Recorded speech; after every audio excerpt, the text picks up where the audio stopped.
Qizimga sovchi jo'natgansizmi? Qayerda ishlaysiz? Nima ish qilasiz? Oyiga, necha pul topasiz? Qurilish kompaniyasida ishlayman. Nima? Stop, mashinnik. Sen ham odamlarni zor qarshitayotgan firmadan biri bo'lsang kerak. Eshikning orqasidan yon. Senga beradigan qizim yo'q. Dadajon? Dadajon? Dadajon, biz mashinaga emasmiz. Biz sifatli uylar quramiz. Uylarimizni 0 dan to 100% ta'mirlangan holatda topshiramiz. Sifatli armaturalar ishlatamiz, sifatli betonlar ishlatamiz, sifatli akvar romlarini ishlatamiz, sifatli MDF eshiklar, sifatli metall eshiklar ishlatamiz. Bizning loyihalarimiz hozir juda ham ko'p. Ana shulardan bittasi Sokin makon 100% tayyor holatda. Tez kunda kadastr hujjatlari chiqadi. Sokin makon 1 ni ikkinchi etapi yaqinda sotuv ochildi. Sokin makon 2 da ham ichki va tashqi pardoz ishlari jadal ketmoqda. Uni ham tez orada o'z egalariga topshiramiz.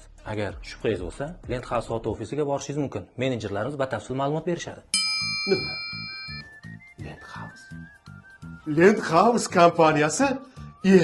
Gapni Land House kompaniyasida ishlayman deb boshlamaysizmi? Bu kompaniya xalq ishonchini qozonib kelyapti-ku. To'ylar muborak bo'lsin.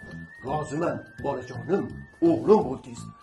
Endi kuyovto'la, shu qizimni Mahriga, qizimga 3 xonali, adajoningizga 2 xonali, oyijoningizga 1 xonali Land House uylardan berarsiz. Otasiga aroq zavodi, onasiga kampir zavodi, opasiga kiyim fabrikasi, sizga zambarakning o'qi.